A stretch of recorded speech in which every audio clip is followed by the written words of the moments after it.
Jadi misalnya dari 100 juta, end of year jadi 120, ya udah.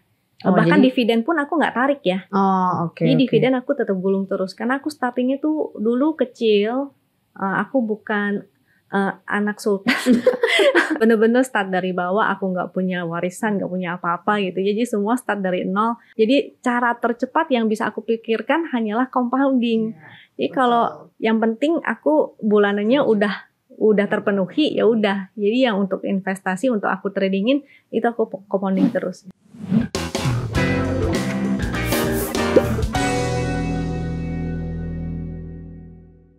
Hai kawan Visto, bertemu lagi dengan saya Sandra di Investalk. Kali ini kita kedatangan tamu yang sangat spesial sekali dari komunitas Wisdom and Invest, yaitu bersama Ci Julie. Halo. Iya, mungkin sebelum kita lanjut, kita mau bahas apa sih hari ini, temanya udah pasti sangat menarik. Cuman kita tak kenal sama kata sayang, kita kenal dulu sama Ci Julie. Halo Ci Julie, apa kabar? Pertama kali ya? Iya, Salam pertama kenal kali. nih. Iya. Oke, Ci Julie mungkin untuk pertama bisa perkenalan, terus kesibukannya sehari-hari apa, boleh diceritain ke kawan Visto juga kalau untuk yang belum kenal.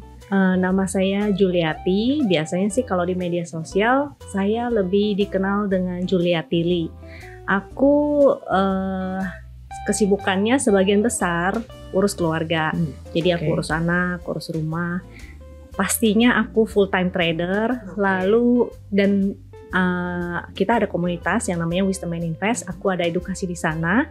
Dan di sela-sela itu aku ada bikin konten edukasi, terutama di YouTube, Instagram, sama TikTok juga. Berarti sehari-hari Ci Julie selain sibuk dengan keluarga, sibuk dengan menjalani komunitas Wisdom and Invest ini ya. Berarti Ci Julie lebih ke arah trading. Betul, aku trading. Oke, boleh ini nggak Ci cerita tipikal tradingnya seperti apa yang diajarin ke teman-teman Wisdom and Invest? Kalau aku lebih ke swing sih, Mm-mm. tapi sebenarnya kalau di komunitasnya Wisdom and Invest itu variatif ya. Jadi kita nggak memaksa teman-teman untuk trading dengan style tertentu. Jadi kita very welcome, bahkan kita punya tools itu cocok banget untuk para fast trader, juga swinger.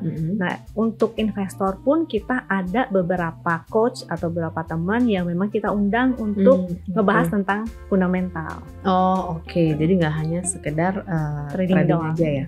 Oke, mungkin ini kita agak bahas ekonomi ke belakang ya, satu semester kemarin Januari sampai Juni. Nah, untuk kan kalau misalnya trading itu melepaskan semua tentang keadaan ekonomi, makroekonomi kita kesampingkan ya.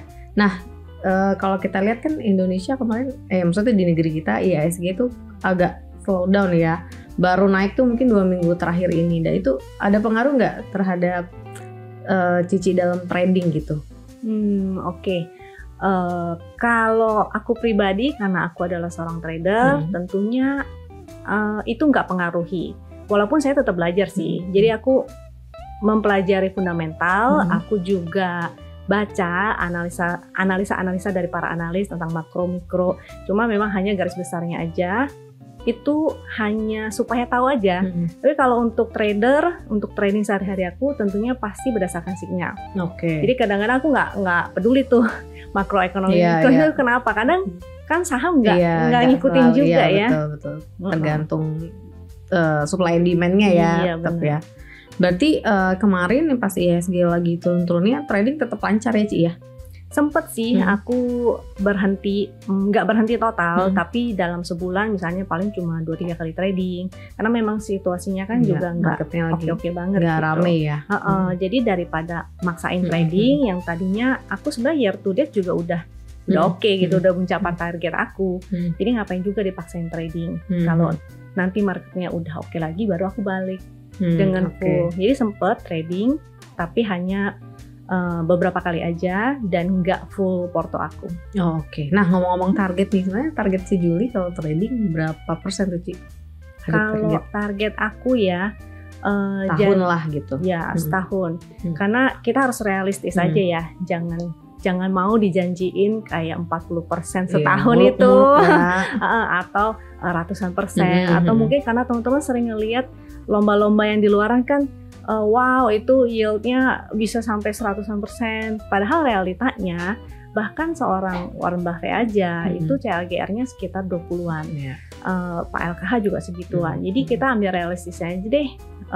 Kalau teman-teman jangan muluk-muluk, di atas deposito aja itu sebenarnya udah oke banget. Betul. Atau di atas IHSG itu udah oke banget. Tapi aku pribadi aku mengikuti stylenya reksadana sih sebenarnya. Jadi sebisa mungkin di atas 10%. Dan itu sebenarnya aku udah mencapai target aku. Kalau marketnya lagi bagus 20-30, bahkan kayak tahun 2020 itu sampai 50%. Kita bukan ngomongin cuan ya. Kalau cuan itu kan artinya misalnya dari satu porto itu ada isi 10, satu saham cuan 100%, terus nanti ada yang minus, ada yang plus, ada yang plusnya cuma 5% gitu. Tapi kita bicara pertumbuhan porto, jadi keseluruhan. Jadi yang tadinya portonya mungkin 100 juta, di akhir tahun itu jadi 120 karena pertumbuhan 20%. Ya. Jadi bukan hanya satu saham yang naik 20%, karena kadang-kadang tuh orang ya begitu kan show porto ya, wah 100%, tapi nggak taunya dari 100 juta cuma 1% dari portonya, betul. Minusnya lebih gede gitu. Jadi kan portonya sama aja nggak bertumbuh. Nah kalau aku harus wajib itu portonya yang bertumbuh. Nah kalau setelah portonya Ci Juli bertumbuh nih, biasanya Ci Juli menggulungkan lagi nggak profitnya atau profitnya diambil? Iya, aku nggak pernah ngambil. Jadi memang itu uang dingin. Soalnya aku kalau kebutuhan sehari-hari itu memang sudah terpenuhi. Jadi kalau yang investasi ini ya bisa dibilang berarti kombinasi ya. Aku trader tapi nggak ditarik, bukan untuk biaya sehari-hari. Aku tetap gulungin terus. Kalau nggak, karena di usia aku kan juga udah tergolong nggak muda ya, harus otomatis lebih wise ya Ci ya. Mau nggak mau harus lebih mempercepat, dan dengan compounding itu justru yang paling cepat mencapai target. Iya, setuju sih Ci. Compounding membuat uang kita jadi tumbuhnya eksponensial ya, nggak linear. Terus flashback lagi nih Ci. Kemarin waktu pas pemilihan presiden itu kan euforia ada. Cici tradingnya di sektor-sektor yang berkaitan dengan presiden terpilih nggak tuh? Atau gimana? Ada sih beberapa ya adalah pokoknya kalau yang lagi hype-nya apa, misalnya Om Pepe gitu ya udah kita masukin sana gitu. Terus kalau misalnya apalagi saham-saham banking, tapi itu sih Januari awal-awal ya. Sekarang udah bankingnya lagi loyo, jadi kita skip dulu. Jadi aku memang gitu, kalau ada sinyal apa yang lagi ada momentumnya, ya udah kita tradingnya di situ. Nah ngomongin sinyal nih, biasanya Ci Juli lihat sinyal, nangkep, ini nih saatnya nih. Itu dari mana tuh Ci, sinyalnya Ci Juli sendiri pribadi? Tentu pakai tools Wisdom Invest. Balik lagi ya, harus pakai tools Wisdom. Iya betul. Karena aku mengajak, maksudnya aku tuh orangnya begini. Kalau aku nggak suka, aku nggak pakai, aku nggak mau nyaranin. Sebisa mungkin begitu. Jadi kalau aku nyaranin teman-teman kayak begini stylenya, itu karena aku sendiri ngelakuin gitu. Nggak cuma sekedar yaudah buy gitu ya, tapi kita juga beli saham yang sama gitu ya. Nice sih Ci, betul. Terus nanti kita obrolin ini nih. Nanti kan ada pelantikan nih presiden baru ya bulan Oktober. Gimana nih Ci, menurut Ci Juli tanggapan untuk market ini bakal gimana ya nantinya ya gitu ke bulan Oktober nanti ya. Sebetulnya ya sebelum Oktober itu pun dari kemarin-kemarin kayaknya marketnya memang udah bereaksi duluan. Jadi market itu udah price in duluan.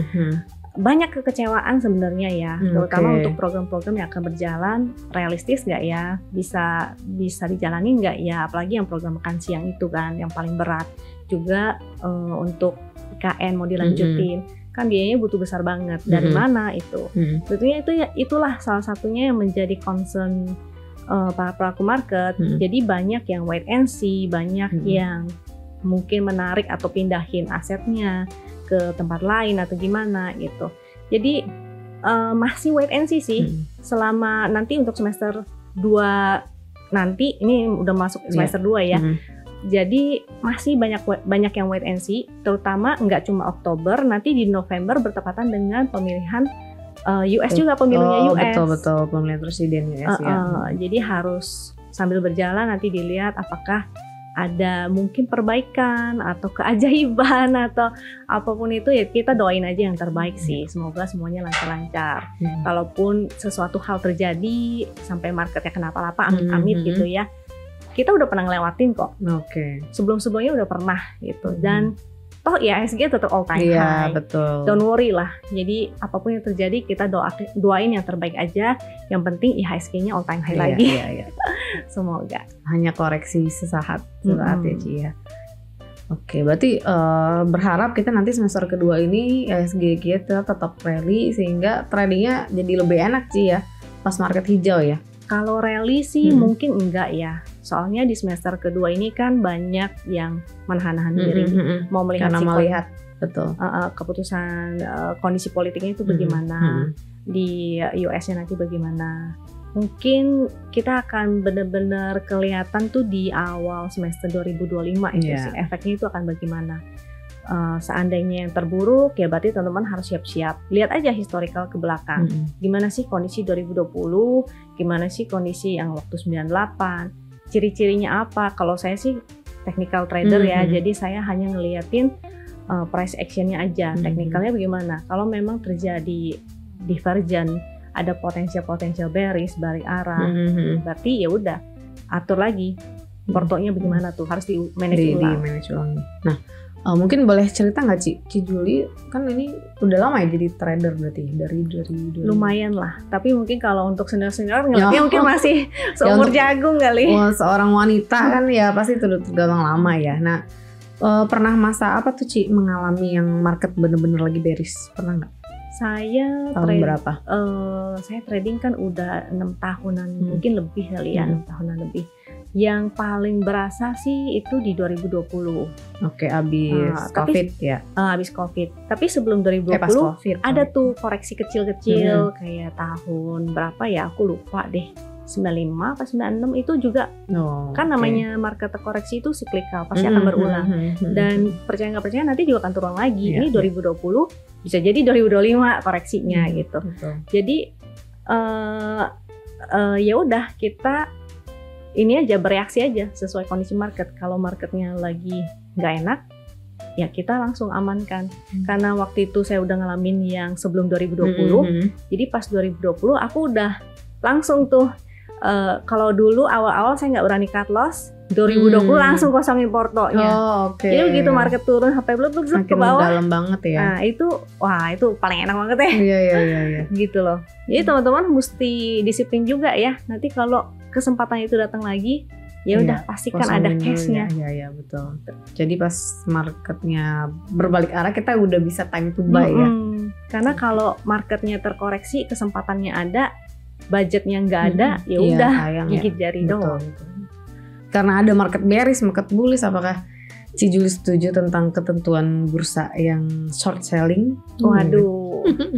Gimana ya? Nih sebagai seorang trader, kalau investor pasti kan nggak setuju ya, ya kan. Tapi kalau trader mungkin pemikirannya beda. Kalau aku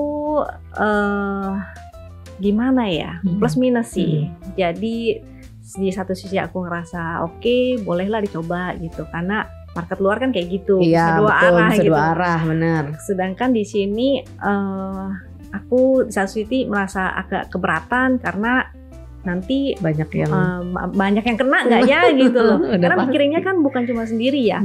Efeknya kalau teman-teman kena juga dan semua pada kapok untuk trading, nanti market sepi lagi dong. Baru betul. FCA. Ntar ada lagi ya.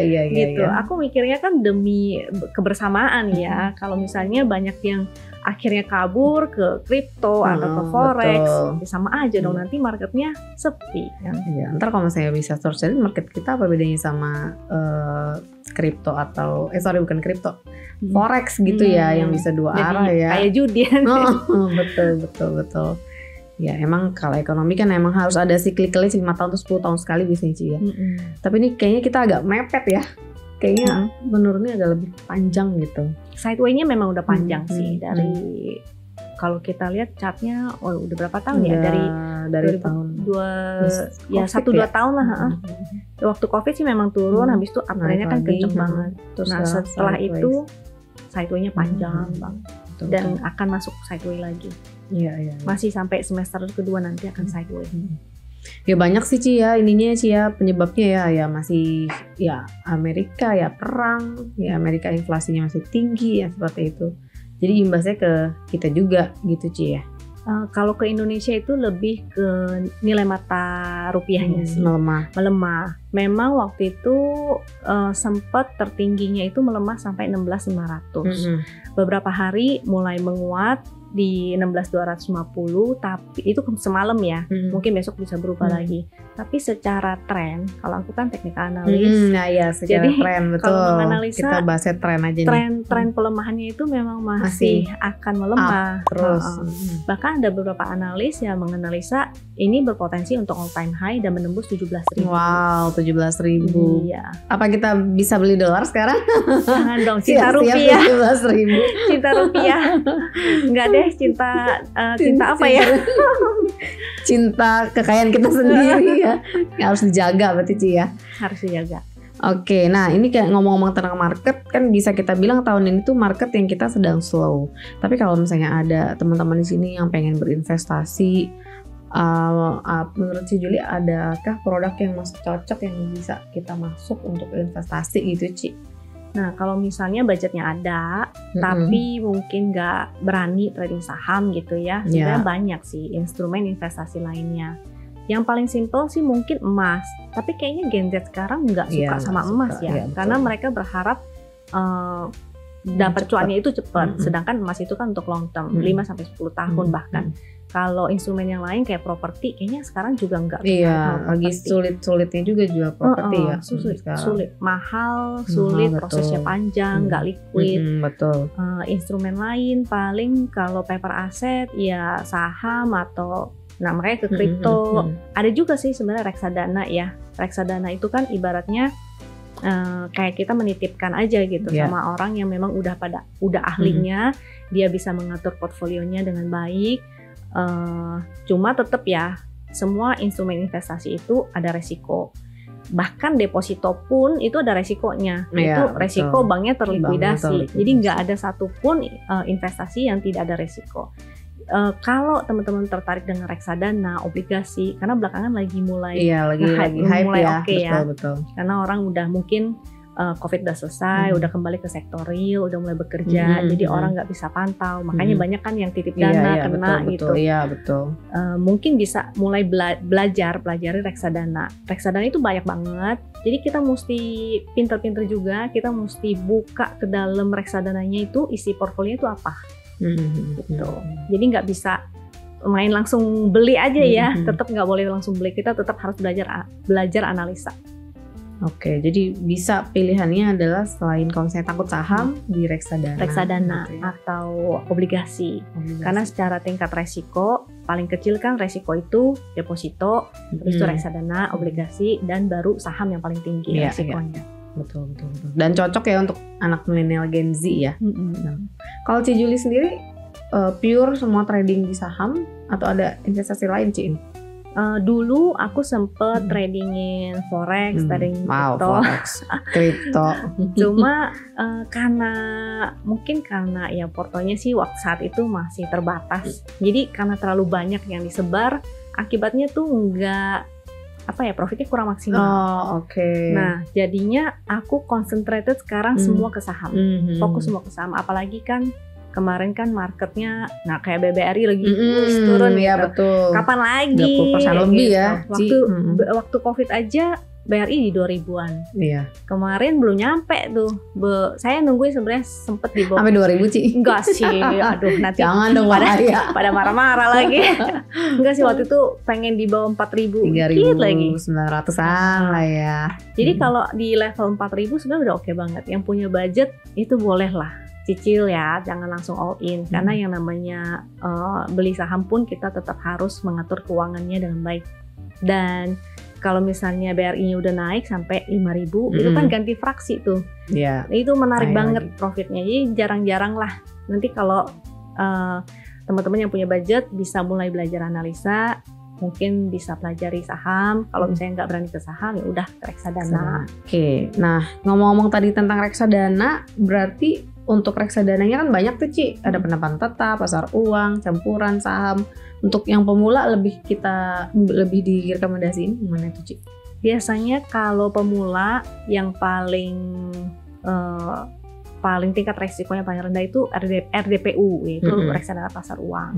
Tapi tetap ya teman-teman harus pinter-pinter cari ininya ya, manajer investasinya. Jadi dibukain juga portonya, dipelajari isi-isinya tuh apa, karena biasa isi-isinya berbeda.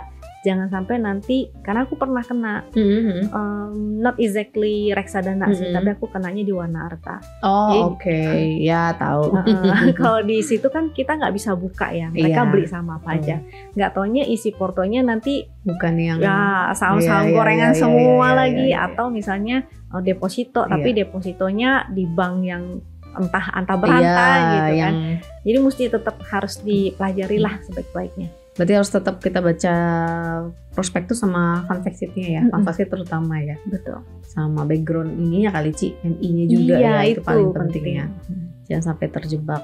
Oke. Nah, terus untuk si Julie sendiri punya strategi khususkah untuk mengoptimalkan kinerja portofolio?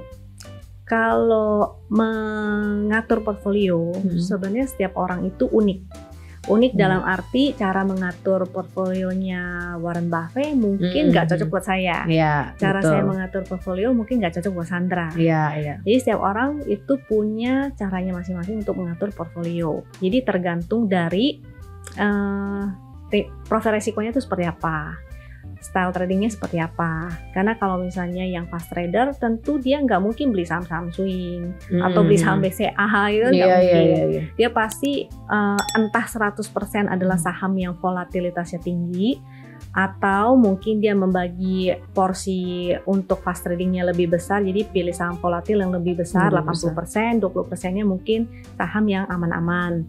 Nah, kalau swing trader kayak saya biasanya itu kalau aku pribadi ya, jadi persentasenya ini bebas, teman-teman mau bagaimana. Kalau aku bisa 80-20 atau 70-30. Jadi yang 80 atau 70% itu isinya adalah saham-saham untuk swing. Saham-saham yang pokoknya volatilitasnya nggak terlalu tinggi, lalu ada volumenya, liquid, dan dari 80% pun saya bagi lagi, misalnya 40%-nya bobot terberatnya itu di Big Bang. Nah, 20%-nya itu untuk fast trading, untuk scalping, jadi saham yang enggak liquid atau mungkin volatilitasnya tinggi. Nah, ini aku mau share juga satu nih, caranya Peter Lynch. Jadi kalau menurut Peter Lynch, dia itu membagi portonya, seandainya di dalam porto itu ada 10 saham, dia bagi ke dalam 4-4-2. 4 itu saham yang fast growing, 4 saham yang turn around, 2 saham stalwarts. Jadi yang fast growing itu maksudnya jadi saham-saham yang pertumbuhan labanya itu cepat. 4 lagi yang turn around artinya ya mungkin laporan keuangannya dari minus akhirnya bisa jadi plus. Nah, itu jadi turn around. Lalu yang 2 lagi stalwarts itu seperti benteng. Jadi saham-saham yang volatilitasnya rendah dan cukup relatif aman. Jadi kayak banking lah ya kalau di sini. Nah, jadi 4-4-2 gitu. Saham istilahnya saham kapal induk lah ya, yang nggak bisa.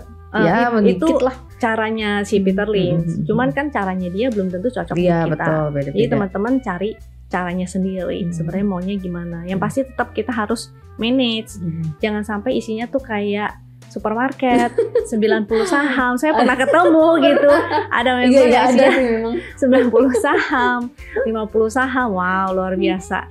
Mau dihitung mana yang lebih maksudnya growth-nya bagaimana juga udah bingung gimana ngitungnya. Itu kayaknya harus ganti akun sih biar nggak ke distract ya nggak sih Ci? Jadi pindah buka akun RDN lagi baru gitu ya. Bukannya mau Wisdom Invest ya. Transaksi bisa di sini. Iya, jadi buka aplikasi investasiku lewat Wisdom Invest. Nah, kalau itu kan tadi untuk kinerja portofolio Ci Julie, cara untuk mengaturnya itu semua ada sisa cash nggak yang Cici sisakan di RDN? Ada, selalu. Berapa persen tuh bisa dari total equity? Tergantung market. Jadi kalau marketnya lagi bullish, mungkin nggak ada sisa cash. Jadi all semuanya di saham. Tapi kalau lagi market kayak gini, kayak sekarang, mungkin 30%. Kalau misalnya lebih buruk lagi, ya makin besar porsi cashnya. Gitu. Buat siap-siap ya, Ci ya. Setuju. Terus kemudian untuk Ci Juli mengevaluasi portofolio ini kan pasti ada evaluasinya berkala ya. Terus berapa bulan sekali kah, atau kapan waktu yang tepat untuk review, terus kapan tepat untuk ngeganti porto kalau misalnya kelihatan ini nggak bertumbuh-tumbuh, rebalancing gitu ya. Rebalancing, betul. Kalau aku biasa mereview itu per bulan. Jadi misalnya dalam sebulan saya usahakan untuk bisa profit. Jadi profitnya bisa konsisten. Jadi per bulan membukukan profit. Tapi kalau nggak bisa, the worst case pun ada bulan-bulan tertentu kalau misalnya terpaksa cut loss dan hasilnya minus, aku hitungnya secara year to date. Jadi misalnya kayak sekarang Juli gitu ya, aku hitungin juga dari Januari sampai Juli. Kalaupun aku cut loss, jangan lebih besar daripada profitnya. Jadi tetap year to date aku tuh positif. Lalu nanti di end of year itu juga aku evaluasi lagi. Oke. Itu end of year, Cici portofolio kosongin atau gimana tuh? Oh enggak, tetap. Cuma jadi misalnya porto startingnya misalnya 100 juta nih. 100 juta aku profit misal 5 juta, 10 juta, 20 minus, tapi total pertumbuh gitu ya. Jadi 120 juta. Nah nanti di tahun berikutnya 120 juta ini starting pointnya. Gitu. Berarti setelah setahun porto di saham semua? Aku nggak tarik. Nggak tarik. Tetap di situ. Jadi 120. Tarik cash nggak? Tarik cash dulu? Nggak, aku nggak pernah tarik. Masuk lagi ke saham yang lain gitu? Masuk lagi saham yang selalu digulung. Karena kan aku punya kan compounding. Jadi misalnya dari 100 juta, end of year jadi 120, ya udah. Bahkan dividen pun aku nggak tarik ya. Jadi dividen aku tetap gulung terus. Karena aku startingnya tuh dulu kecil. Aku bukan anak sultan. Iya, karena aku perjuangan ya, Ci ya. Iya, perjuangan bener-bener start dari bawah. Aku nggak punya warisan, nggak punya apa-apa gitu. Jadi semua start dari nol. Memang harus nabung. Jadi cara tercepat yang bisa aku pikirkan hanyalah compounding. Jadi kalau yang penting aku bulanannya udah terpenuhi, ya udah. Jadi yang untuk investasi, untuk aku tradingin itu aku compounding terus. Dividennya juga aku buat beli saham lagi. Profit aku beliin saham lagi. Jadi yang dari 100 juta, 120, 150, 200, 150 gitu. Dan terus. Dan semoga targetnya nih ya aku bisa pensiun udah santai lah. Iya, pensiun dini ya gitu. Mudah-mudahan. Financial freedom. Idaman semua orang tuh. Semuanya. Oke, terus nih untuk pertanyaan terakhir nih Mbak Cici ya. Tips untuk memulai investasi saham, trading saham ataupun reksadana ala Ci Juli. Tips dari aku, start sedini mungkin. Jadi kalau aku bisa bilang ke diriku yang dulu, aku akan bilang cepat belajar investasi. Aku memang udah nabung sih dari waktu kecil juga. Cuma sekarang tuh udah enak ya. Kalau dulu, zaman dulu mau buka rekening saham itu, mau buka rekening saham mesti datang dan ada minimalnya itu loh. Oh iya betul. Kalau salah waktu itu 80 juta waktu zaman aku pertama kali mau. Jadi gede, nggak bisa. Kalau sekarang kan 100 ribu aja bisa gitu kan. Reksadana dulu juga gede-gede. Berpuluhan juta, aku lupa berapa deh. Sekarang 100 ribu bisa gitu. Jadi start sedini mungkin. Yang punya anak, bukain untuk anaknya. Yang masih muda, yang masih belajar, ya buka sekarang. Uang jajannya disisihin. Kalau memang belum cukup, maksudnya dirasa terlalu kecil, ya udah taruh dulu di rekeningnya, dikumpulin misalnya sampai 500 ribu, habis itu baru buka gitu ya. Intinya start sedini mungkin. Kenapa? Karena privilege-nya kalian itu ya usia. Iya betul. Kita mungkin yang nggak punya privilege apa-apa harus setengah mati gitu. Cuma kalau kalian anak muda gitu ya, privilege-nya salah satunya adalah usia. Kalian bisa start sedini mungkin, ngumpulin duit secepat mungkin. Lalu kalau misalnya di usia 20 gagal, rugi gitu ya, investasi rugi, masih bisa ngulang. Masih ada waktunya. Coba kalau udah usia 50 kena bodong, waduh, investasinya habis, mampus deh, susah kan ngulang lagi ya. Iya. Berarti untuk yang awal kita harus start sedini mungkin ya, sambil kita mengupgrade terus kemampuan kita edukasi tentang Ya investasinya. paling minimal itu investasi leher ke atas lah. Bosen kali ya mungkin pada Iya. semua pada bilangnya investasi leher ke atas. Memang paling penting sih Ci. Kalau nggak ada duit ya udah investasi ilmu. Udah ada ilmu, usahakan untuk cari income yang besar. Income besar betul. baru bisa investasi. Iya betul. Makanya emang paling penting leher ke atas ya. Entah upgrade tentang investasi atau upgrade skill gitu Ci ya. Betul. Nah, oke, mungkin Ci Juli ada ini pesan-pesan tentang wisdom and invest gitu. Untuk kawan-kawan Visto atau apa yang ada di wisdom and invest ada apa aja? Oh, oke. Jadi kalau teman-teman yang pengen analisanya cepet tanpa ribet, nah cobain toolsnya Wisdom and Invest. Dan tools ini teman-teman bisa dapatkan secara gratis ya, terutama kalau aktif bertransaksi menggunakan aplikasi investasiku. Nah daftarnya lewat Wisdom and Invest. Gitu. Karena kita Wisdom and Invest dan investasiku berkolaborasi ya. Dari Wisdom and Invest dapat signal transaksi di kita, dan di kita juga transaksi ada cashback nih. Ada cashback ya. MC poinnya selain bisa dibelanjakan di seluruh merchant Citicorp, bisa diinvestasiin lagi di reksadana gitu. Kalau untuk teman-teman di sini yang pengen belajar sekaligus nih trading saham iya, mau reksadana juga iya, biar sekalian ada pengalamannya nih ya, bonus. Jadi kita di sini banyak bonus. Oke, kalau gitu mungkin untuk podcast kita kali ini cukup sekian. Mungkin agak menyimpulkan dikit, jadi teman-teman sini kalau misalnya berinvestasi lah sedini mungkin ya, sedari sekarang, entah mau coba di saham atau di reksadana, itu balik lagi ke diri kita masing-masing. Kalau misalnya mau di saham bisa belajar melalui Wisdom and Invest. Kalau mau reksadana itu juga bisa ada di aplikasi investasiku. Saham, reksadana, obligasi itu semua ada di aplikasi investasiku, dan kita juga ada cashback MPC point seperti itu. Oke, kalau begitu terima kasih Ci Juli atas waktunya dan sharing-sharingnya. Nanti kita bisa ngobrol lagi di kesempatan lain dengan update lagi yang lebih baru Ci ya. Oke, kawan Visto, kalau begitu sampai bertemu dan salam investasiku for better tomorrow.